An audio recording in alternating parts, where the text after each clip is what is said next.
Graça e a paz, irmãos. É um privilégio poder participar dessa celebração. É um privilégio poder contribuir com essa noite tão especial, com esse aprendizado tão edificante para as nossas vidas. E eu estarei falando sobre o impacto da reforma e a educação.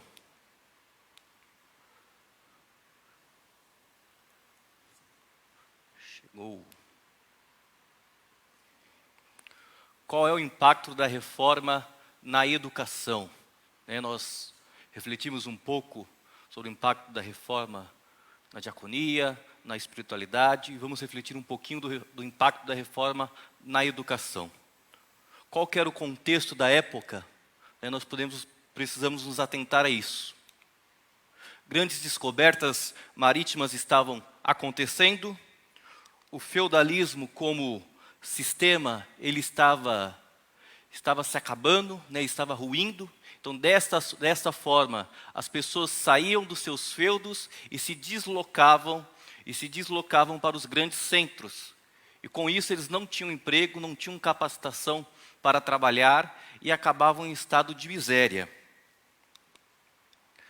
A educação era controlada pelo Sacro Império através de escolas de mosteiros, voltadas para o sacerdócio, escolas para a nobreza, ainda assim controlada pelos sacerdotes, e escolas superiores e universidades, não da forma que nós conhecemos. A maioria das pessoas no século XVI eram analfabetas e viviam na miséria. E não havia uma preocupação com a educação. Esse era o contexto do século XVI. Esse era o contexto que Lutero encontrou aí na sociedade. E qual que é o pensamento de Lutero sobre a educação? Qual que é o pensamento dos reformadores sobre a educação? Todos deveriam ler as Sagradas Escrituras sem distinção e discriminação, para poderem buscar a Deus em suas palavras. Todos deveriam ler as Sagradas Escrituras. E vamos observar que o contexto era um contexto de analfabetismo. Olha o desafio. Um outro ponto também defendido por Lutero e pelos reformadores: o ensino deveria chegar a todo o povo, nobre e plebeu, rico e pobre, e deveria beneficiar meninos e meninas. As mulheres, como foi levantado bem pela Esther, elas não estudavam, não tinham acesso à educação. E Lutero, junto com os reformadores, estavam defendendo o acesso à educação para as mulheres.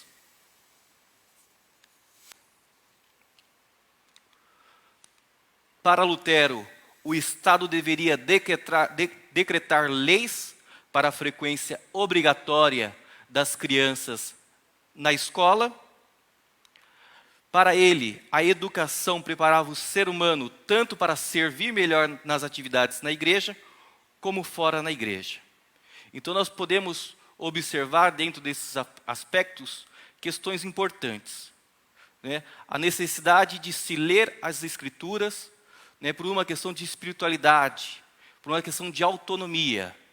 E quando os reformadores se deram conta da situação que eles estavam, eles resolveram falar: então vamos criar um sistema de educação, vamos agir, vamos mudar a nossa sociedade. Então não foi um pensamento apenas na espiritualidade, não foi apenas uma reforma espiritual, mas é uma reforma que tem um efeito na educação. Porque, como nós vimos aqui nesse último tópico, a educação preparava o ser humano tanto para servir melhor nas atividades da igreja, como fora da igreja. Um dos pensamentos dos reformadores era que através da palavra de Deus, através da educação, o indivíduo, o ser humano, ele poderia servir tanto na igreja, sendo bênção na igreja, como sendo bênção também fora da igreja. Quanto mais capacitado ele era, melhor ele poderia representar o reino de Deus lá fora, e melhor assim ele levaria o reino de Deus para as pessoas. Então a educação era algo extremamente necessário,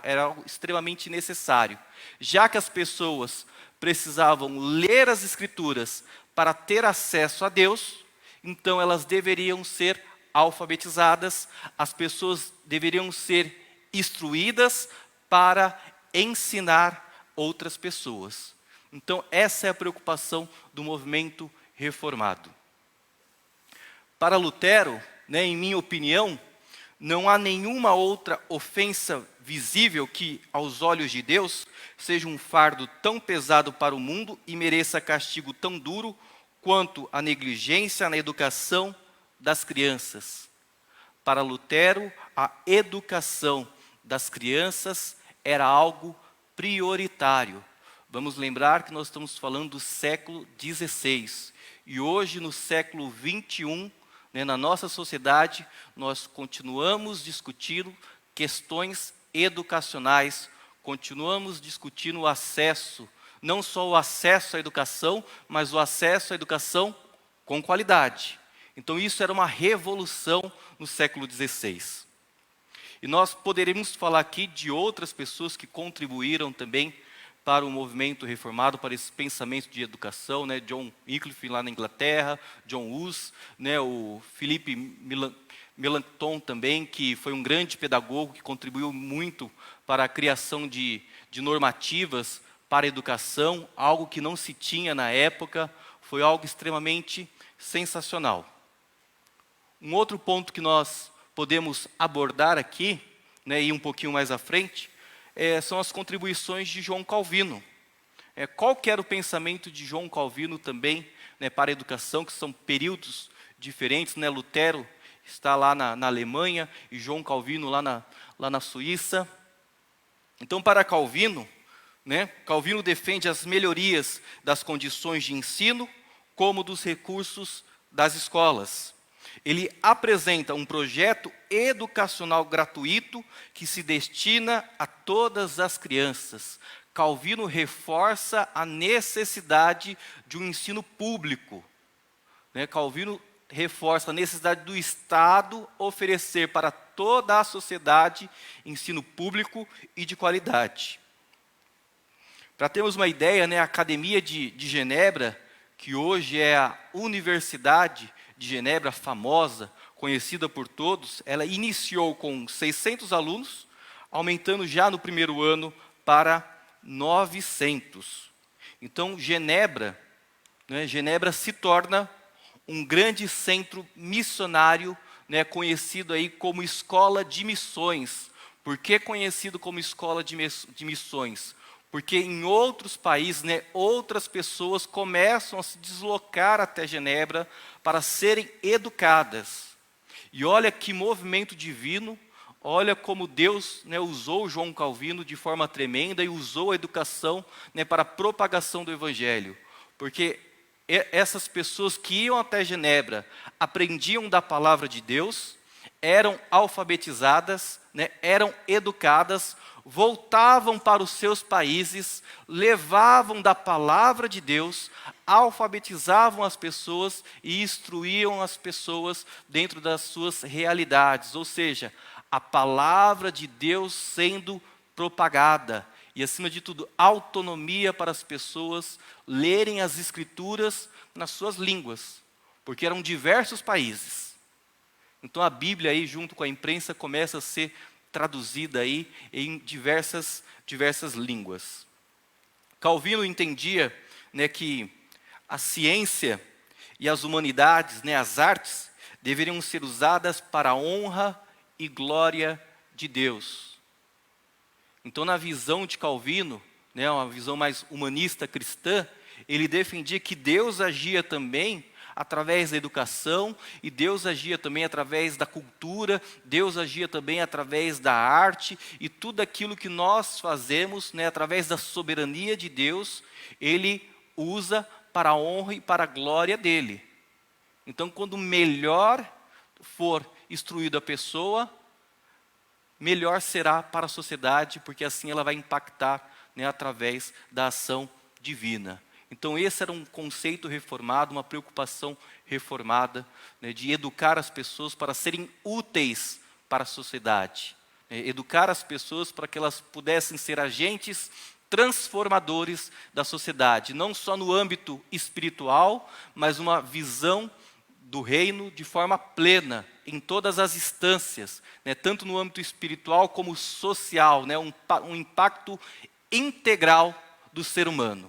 Esse era o pensamento de Calvino, esse era o pensamento dos reformadores. E nós podemos dar outros exemplos aqui também, bem interessantes. Os puritanos, né, na América do Norte, né, 6 anos após a sua chegada, eles já estavam organizando um colégio, né, hoje conhecido como a Universidade de Harvard, lá nos Estados Unidos. Então, os puritanos ingleses foram para os Estados Unidos e estavam preocupados com a educação. Podemos falar também das atividades missionárias aqui no Brasil, né, as atividades missionárias protestantes no Brasil, a partir da segunda metade do século XIX, elas apontam para a presença da escola como parte do projeto de implantação das denominações, com destaque, né, para os luteranos, presbiterianos, metodistas e batistas. Então, quando os missionários vieram para o Brasil, né, não era um pensamento de filantropia, né, não está se levando a educação, né, no Brasil por uma questão de filantropia. Ao contrário, por uma questão de necessidade. Porque quando se chegou aqui no Brasil, né, assim como lá no século XVI, no Brasil, né, havia uma alta taxa de analfabetismo. Então precisa se ensinar, né, aquelas pessoas a ler para que eles possam entender as Sagradas Escrituras. Precisa ensinar aquelas pessoas a ler para que eles possam cantar os hinos e compreender aquilo que eles estão cantando. Então essa visão missionária com a educação que os protestantes trouxeram aqui para o Brasil foi algo extremamente importante. Quando nós olhamos para a nossa realidade como igreja presbiteriana independente do Brasil, né, olhamos para o nosso campo, né, de igrejas, nós vemos que as nossas igrejas, algumas possuem colégios. Né, algumas, né, a sua maioria, né, a sua totalidade, valoriza o ensino da palavra, através da escola bíblica dominical, né, através das escolas bíblicas de férias, né, através, né, hoje, nós estamos com uma série de recursos que valorizam, né, o ensino da palavra de Deus, né, seja através das células, que é um formato de evangelização, mas também é um formato de impacto, né, do ensino da palavra. Nós temos também os cultos nos lares, que também é uma forma de propagação da palavra de Deus e também é uma forma de ensino. Então olha que interessante, as pessoas, né, sem a necessidade de estar lá simplesmente o pastor, as pessoas dentro da sua realidade, né, dentro do seu contexto, se reúnem para ler as Escrituras e compreender as Escrituras, porque já foram ensinadas nas suas igrejas. Então isso é algo maravilhoso, isso é algo divino na forma que Deus utiliza a educação, né, para o propósito dele de levar a palavra de Deus. Conclusão, né, o que nós podemos concluir? Né, o fator religioso tornou-se fundamental como estímulo à alfabetização. Né, então, através da reforma protestante, né, através da necessidade de se ter autonomia para se compreender as Escrituras, os reformadores resolvem dar um impacto na educação e uma mudança social na vida das pessoas. É importante nós falarmos também que os países que adotaram a reforma protestante, o índice de desenvolvimento humano é muito maior do que os países que foram colonizados pelos católicos. Quando nós olhamos para a Alemanha, o índice de educação na Alemanha, na Suíça, né?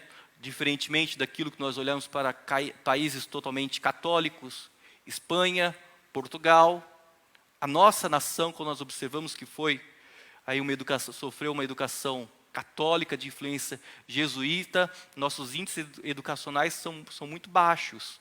diferente dos índices de países que foram colonizados por protestantes. A reforma protestante foi fundamental para o avanço educacional do Ocidente, né? Se cria uma base cultural enorme dentro de universidades e escolas públicas, né, que dá um acesso de qualidade a todos. Então, a busca pelo ensino público na Europa e nesses países não é simplesmente por uma questão de necessidade, né? Necessidade no sentido, né, eu preciso buscar educação para ter uma colocação melhor no mercado de trabalho. Ao contrário, havia um pensamento de há necessidade de buscar educação, porque eu sei a transformação que ela tem na minha vida e o impacto que ela tem na sociedade. Então, o pensamento sobre educação era totalmente contrário do que nós temos no nosso país. A educação, portanto, visava preparar o ser humano para melhor servir a Deus na sociedade, a fim de que Deus fosse glorificado. Então, há uma valorização da reforma na educação. E nós, né, no pleno século XXI, né, no nosso país, que temos tantos desafios da escola pública, ainda temos pessoas que não são alfabetizadas, ainda temos pessoas que são alfabetizadas, mas não conseguem interpretar, né? Nós, como igreja, que temos essa herança, temos que defender o ensino nas nossas igrejas e temos que defender o ensino fora das nossas igrejas, o ensino dos nossos filhos, dos nossos netos, das nossas crianças, dos nossos irmãos. Isso é muito importante, isso é um dever nosso. Através da história, né, dos reformadores, nós aprendemos que a valorização do ensino também é uma responsabilidade da igreja. Não porque ela vai controlar as pessoas, pelo contrário, porque ela vai trazer autonomia e liberdade para que as pessoas possam se relacionar com Deus e possam se relacionar com o próximo. Isso é algo maravilhoso. Nós estamos passando um período no nosso país que nós vemos um grupo cristão que desprestigia a ciência, que desprestigia a escola, que desprestigia a universidade, que se desprestigia a pesquisa, que se desprestigia o ensino. E tudo isso é contra a todos os valores que os reformadores lá no século XVI lutaram e conquistaram, e valores e garantias que nós temos hoje e nós encontramos não só no nosso país, mas em toda a humanidade. Então, que o Senhor nosso Deus venha nos abençoar, que o Senhor nosso Deus venha nos dar estratégia para que possamos e continuemos ensinando, valorizando o ensino da palavra de Deus, o ensino das Escrituras, para a honra e glória do Senhor. Deus abençoe.